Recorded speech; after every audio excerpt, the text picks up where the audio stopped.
Well, the big news has finally arrived. Sony has unveiled the hardware for the next gen system, that is the PlayStation 5, which is pictured right here.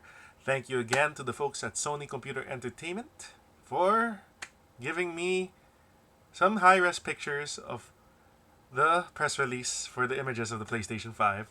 And yeah, what a showcase it was. I watched the live stream of the PS5 reveal event, the future of gaming, as they called it.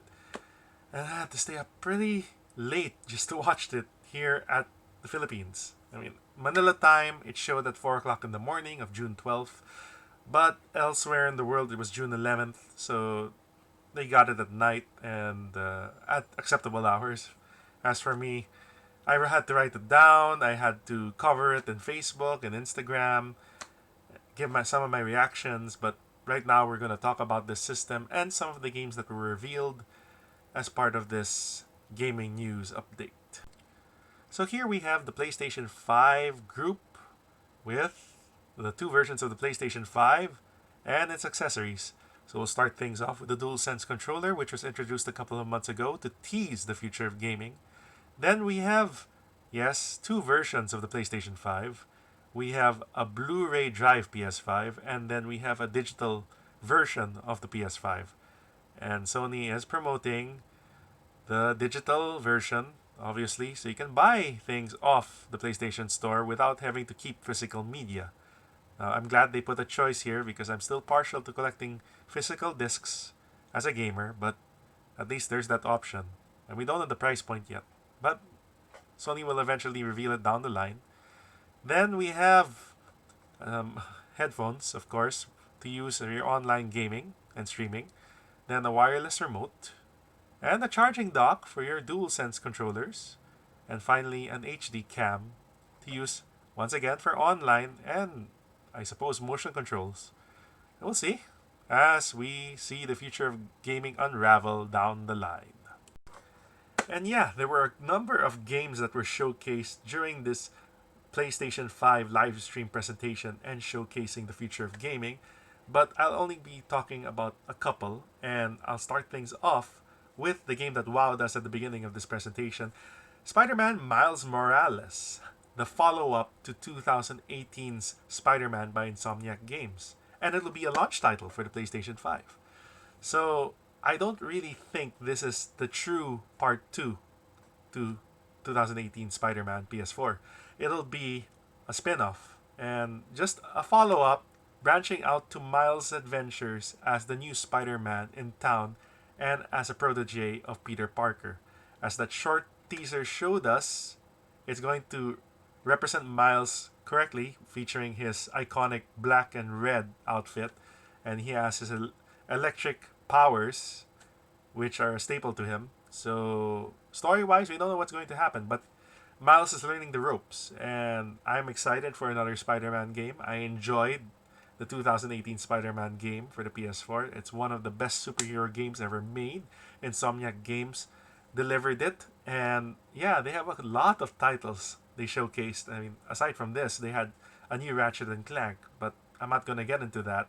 This one stands out, and obviously is the definite reason why you should get the PS5 at launch if you can't wait. Okay, this was leaked weeks before, and it finally got confirmed by Capcom. Resident Evil 8, or Resident Evil Village, if you want to call it that. And it's going on a new direction, away from the two remakes that came out this year with Resident Evil 3 and last year's Resident Evil 2, which were awesome, over-the-shoulder, retro throwbacks, and new reimaginings of the classic games we played back in 1998 and 1999 respectively. But now they're gonna go back to first person, a la Resident Evil 7 from 2017. And it's fitting because Resident Evil 8 will feature the return of Ethan Winters, the protagonist from that game, and fan favorite Chris Redfield, my guy. Although, as the trailer shows, there's a kind of twist that fans may be shocked to see. I don't know. But, of course, the direction of this game is leaning towards the supernatural, so it feels like the zombies and viral monsters we've seen from the past I don't know if they're gonna be coming back here because we saw a werewolf, we saw some supernatural demon entities. I guess virus and monsters will still play a part in the Resident Evil mythos, but I don't know. The story's still a mystery. All we know is that there was this old guy toting a shotgun warning the protagonist to clear away, and then all kinds of scenes and imagery were shown until we saw Ethan Winters and Chris Redfield. That, your guess is as good as mine. But it does feel a little bit like Resident Evil 4 when Leon went to the European landscape to save the president's daughter. Then you have cultists and the Las Plagas and European castles. But this one feels like, yeah, I don't know. We'll see. But Resident Evil 8 is coming. So, yeah, Capcom, I'm interested. And rounding things off for the games that caught my eye, of course, will be the sequel to Horizon Zero Dawn and Horizon Forbidden West. So, once again, we take control of Aloy as she explores the other regions of this post apocalyptic world where machines roam the earth like wild animals and humanity is reduced to a tribal state. And now we follow Aloy as she's looking for answers across the new frontier, and we don't know where her journey is going to take her. But I really enjoyed Guerrilla Games Horizon Zero Dawn. I got to play it when one of the developers visited the Philippines during a Sony event, and then we got a first glimpse of that game, and eventually I bought it and played it. Free roaming, crafting weapons, and exploring this new daring world. Wow. And I can only imagine what the PlayStation 5 will power when we get this sequel. Alright, there you have it. 3 games that caught my eye during the PlayStation showcase, but there were a couple more, like Pragmata by Capcom and Sony Worldwide Studios' Returnal. Those are new IPs. And Bethesda's new shooter, Deathloop, which plays like Looper, Groundhog Day, where this guy gets attacked by assassins and he keeps on dying, but he learns the pattern as he is brought back to that spot again where he has to find ways to evade them, different patterns. It's interesting. Plays also like a 70s action movie in its trailer, so can't wait. So many other games in that live stream presentation, which were exciting.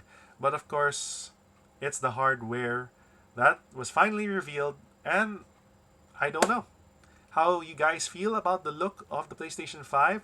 Personally, for me, I asked the question, does it come in black, a la Batman Begins? And hopefully, there are variants. I mean, this space age look is, it's alright, it's different. But people compare it to a Wi-Fi router. And, yeah, the white, it bothers some people because over time, it might accumulate dust and fade to yellow. We never know. But I guess Sony will have variants down the line. So, let's wait and see. We just wait for the price point and other details to be revealed. But for now, that's it. Do follow me in social media. I'm at Facebook, Instagram, Twitch, and here on YouTube, of course, as Timzster, Timzster. I'm also at Twitter, but you have to add the Timzster. So follow me there. And if you haven't yet, hit the notification below to learn more about my new videos when they come out. And if you haven't caught the live stream of the future of gaming, I will put the link down in the description box. So that's it for now, guys. This is Timster signing off, and I'll see you again next time.